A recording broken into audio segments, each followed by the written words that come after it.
देखो दूसरा पार्ट है आज। कल हमने पहला पार्ट इसका किया था ना कि डीबीसी दिखाना हमें राइट एंगल है, यानी ये जो डीबीसी का मतलब ये एंगल जो यहाँ से यहाँ तक जो डीबी और इसने बनाया है, ये एंगल आपको दिखाना 90 है।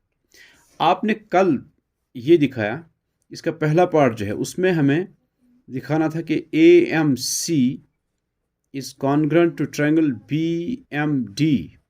ये हमने कल प्रूव किया था कि ये ट्रायंगल और ये ट्रायंगल कॉन्ग्रुएंट है, ठीक है। तो ये एंगल और ये एंगल कॉरस्पॉन्डिंग एंगल्स है। जब ये डी एम बी और ए एम सी कॉन्ग्रुएंट है तो ये और ये angle by C P C T equal होंगे, ठीक है ना। कॉरस्पॉन्डिंग एंगल्स है ना कॉन्ग्रुएंट ट्रायंगल्स के। तो हम ये लिखेंगे कि since triangle AMC is congruent to triangle BMD, therefore angle BDM, समझ रहे ना, ये वाला is equal to ACM, इस एंगल के बराबर है वो ACM। क्यों? CPCT इसको लिखते हैं corresponding parts of congruent triangles. लेकिन ये जो है, ये जो एंगल्स तो है ये ऐसे हैं, एक ये है, डी बी में यहाँ बना रहा हूँ और ए सी में यहाँ बना रहा हूँ। अब देखो डी सी जो है, डी सी देखो आपको समझ में आने लगा। ये दो लाइंस ऐसे लाइन सेगमेंट्स है, डी बी एक लाइन सेगमेंट है, ए सी एक डी सी, उन दोनों को इंटरसेक्ट कर रहा है। तो जो इंटरसेक्ट दोनों लाइंस को करे उसको ट्रांसवर्सल कहते हैं। ट्रांसवर्सल जो एंगल्स बनाता है उनमें से ये एंगल और ये एंगल अल्टरनेट इंटीरियर है, और अल्टरनेट इंटीरियर तभी बराबर होते हैं जब लाइंस पैरेलल होती है। यहाँ तो है ये अल्टरनेट इंटीरियर एंगल्स बराबर, आप समझ गए। ऐसी सिचुएशन यहाँ है ना कि ये लाइन है, ये लाइन है, इनका ट्रांसवर्सल है, ये एंगल बराबर है। हम लिखेंगे बट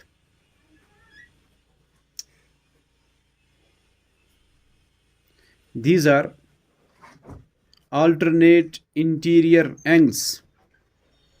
लेकिन ये तो अल्टरनेट इंटीरियर एंगल्स हैं, इनकी पोजीशन बता रही है हमें। ये तभी बराबर होते हैं जब ये लाइन सेगमेंट्स पैरेलल होंगे। यहाँ मैंने समझा ना आपको, तभी बराबर ये होते हैं अल्टरनेट इंटीरियर एंगल्स जब ये लाइंस जिनका ट्रांसवर्सल है। तो इसका मतलब ये डी बी है, ये डी बी और ये ए सी पैरेलल है। एक बात ये, अच्छा ये जो एंगल ए सी बी है, ए सी बी वो कितना है? ए सी बी का मतलब है यहाँ से तक पूरा 90, वो 90 है, क्योंकि ए बी सी एक राइट एंगल है। उसने पहले ही कहा A B C right angle at C, यानी ये एंगल 90 है। तो आप देखो ये बी सी में यहाँ बना रहा हूँ, ये बी सी, ये पूरा यहाँ से यहाँ नया बना रहा हूँ मैं। ये बी सी, ये है डी बी और ये है ए सी। देखो ये एंगल है 90, लेकिन ये और ये पैरेलल है। ये तो हमने प्रूव किया, ये और ये पैरेलल है, ठीक है ना। मुझे बता, जब लाइंस ये लाइन और ये लाइन पैरेलल, तो ये एंगल और ये एंगल क्या है? 90। ये एंगल और ये एंगल जो है ये सप्लीमेंट्री है।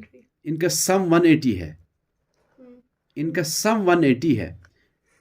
क्यों ऐसा है? क्योंकि ये देखो ये जो है ना, ये भी इनका ट्रांसवर्सल है ना।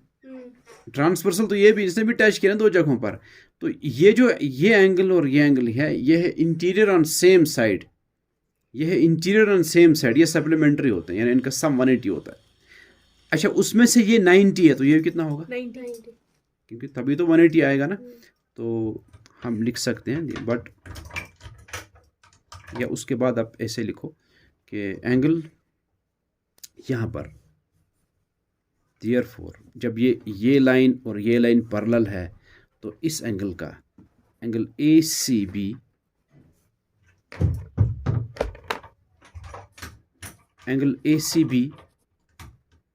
Plus angle D B C, जो मैंने यहाँ आपको समझाया।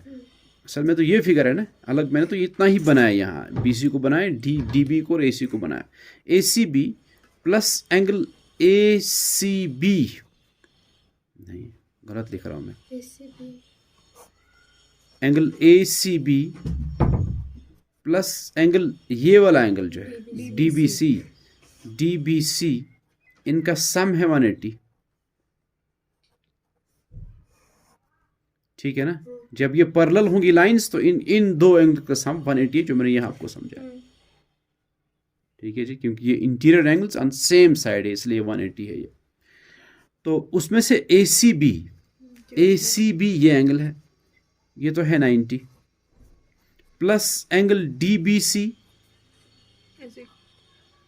Is equal to 180, angle DBC is equal to 180 minus 90, तो angle DBC is equal to 90 degree. आप इतना, ये जो आपने दिखाया, इतना जो हमने प्रूव किया, आप यहाँ भी लिख सकते हो कि ये दो पैरेलल, ये जो मैंने किया ना DB is parallel to AC, आप यहाँ भी लिख सकते हो कि AC परपेंडिकुलर है इसलिए DB भी परपेंडिकुलर होगा, तभी ये पैरेलल होंगे। अगर इस तरह भी प्रूव करेंगे वो भी ठीक है, ठीक है, इतना सा प्रूव करें, या आप यहाँ लिखें कि since DB is parallel to AC but AC is perpendicular on BC, therefore DB will be also perpendicular on BC, ऐसे भी लिख सकते हैं आप। लेकिन ऐसे प्रूव करना या उस मेथड से इस मेथड से, ठीक, दोनों ठीक है।